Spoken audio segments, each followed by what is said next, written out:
RT anchor Liz Wahl's resignation has been characterised by the mainstream media, with whom she immediately became a darling, as a brave and courageous act, when in reality it was a cynical stunt that reeks of hypocrisy. Now let's hit the key points first up and then get into the background a little later. Okay, so Liz Wahl resigned because she couldn't tolerate being a mouthpiece for state propaganda any longer. And yet the very first person she does an interview with in the immediate aftermath of her resignation live on RT is Jamie Kirchick, who himself was paid for years and years to be a state propagandist.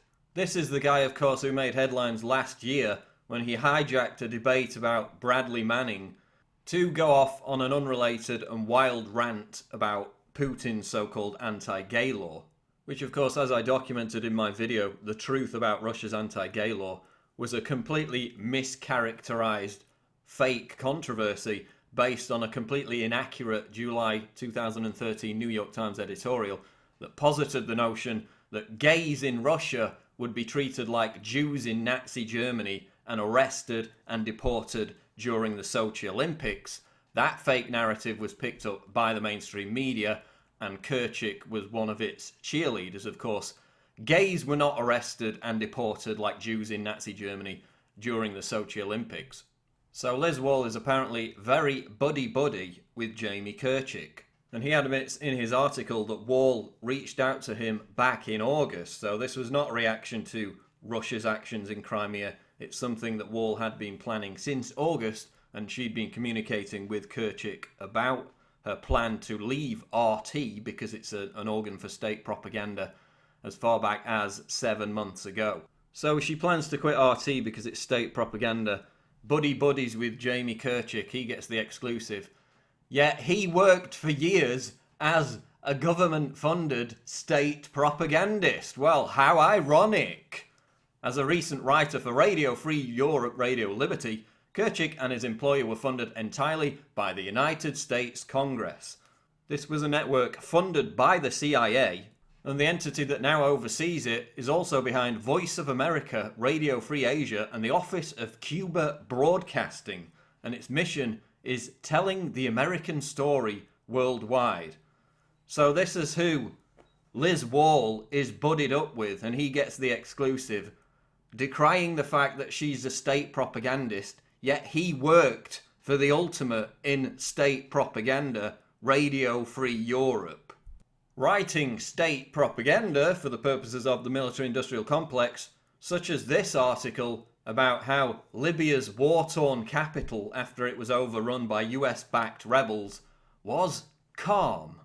Of course, we know the truth is that Libya is now a hellhole run by armed militants and brutal gangs that put black people in concentration camps. So the first thing that this brave, courageous reporter who decried being a conduit for state propaganda does is teams up with one of the biggest state propagandists in journalism, James Kirchick, and then becomes a darling of the mainstream media, whom she will probably have a job with within weeks. Lawrence O'Donnell, MSNBC host, today's bravest person, Liz Wahl, joins the last word. And of course, within hours, she's on CNN with Anderson Cooper, the former CIA employee who never came across a piece of state propaganda that he didn't want to eagerly regurgitate. And of course, all this occurred in the context of the immediate aftermath of RT's Abby Martin making headlines for her criticism of Russia's, quote, invasion of Crimea. And of course, during her resignation monologue, Liz Wahl said that she had a partner who worked at a US military base. So here's a newsflash for Abby Martin and Liz Wahl, who obviously haven't done any actual research. Under a 1997 treaty between the Ukraine and Russia, Russia is allowed to station 25,000 troops in Crimea. At the moment, even with all the escalation, they only have 16,000, so they could put in another 9,000 and it still wouldn't be an invasion because it's legal under that 1997 treaty. And of course, many Crimean cities are voting to join Russia while a general referendum for Crimea joining Russia will take place over the next couple of weeks. Unlike in Ukraine, where violent militants overthrew a democratically elected government, at least in Crimea they get a vote, and now they're voting to join Russia. So Abiy Martin, and in the same context Liz Wahl, are unhappy about this, quote, invasion of Crimea. But is it really an invasion when the treaty says they can station up to 25,000 troops there? Not a shot was fired. I wouldn't really call this an invasion.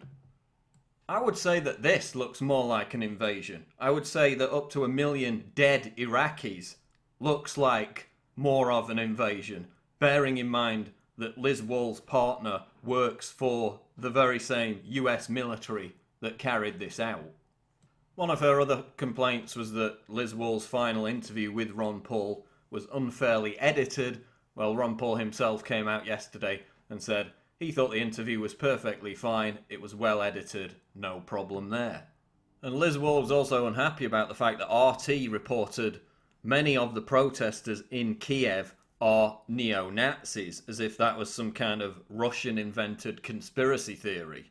Well, you don't have to go to Russia today to find evidence of neo-Nazis in Ukraine. The BBC just put out a major report showing these individuals marching through Kiev in columns of 30. They like to wear the SS armband. They're affiliated with people who create think tanks devoted to Joseph Goebbels, the Nazi propaganda minister. And now the neo-Nazi linked Svoboda Party. Here you see John McCain meeting with their leader. And of course Victoria Nuland, who was caught in a leaked phone conversation plotting the overthrow of the Ukrainian government. Now that neo-fascist party has been given 3 key top positions within the post-coup Ukrainian government. So yeah, I just guess that neo-Nazi involvement in the uprising is just a Kremlin conspiracy theory. And then there's just the ludicrousness of her somehow working for RT for 2 years and not realising that it was Russian state media, like that was some kind of a shock. Like, a clue might have been those weekly paychecks that came straight from the Kremlin, do you think? And another clue that she might have been working for an organisation that wanted to transmit a pro-Russian message. Maybe the clue was in the name, you know, RT, Russia Today. Did she think of that over the course of the past 2 years? And you've just got to love the response from the media. Oh my God, Russia Today wants to transmit a pro-Russian message. They're celebrating it with glee. Yet I don't see a call for a wave of resignations from, for example, Euronews reporters, even though that channel is funded directly by and promotes EU propaganda.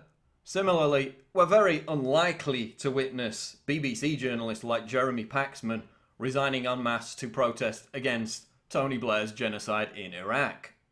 So in conclusion, Liz Wahl is not brave or courageous for taking 2 years to figure out the fact that Russia Today wants to put out a pro-Russian perspective.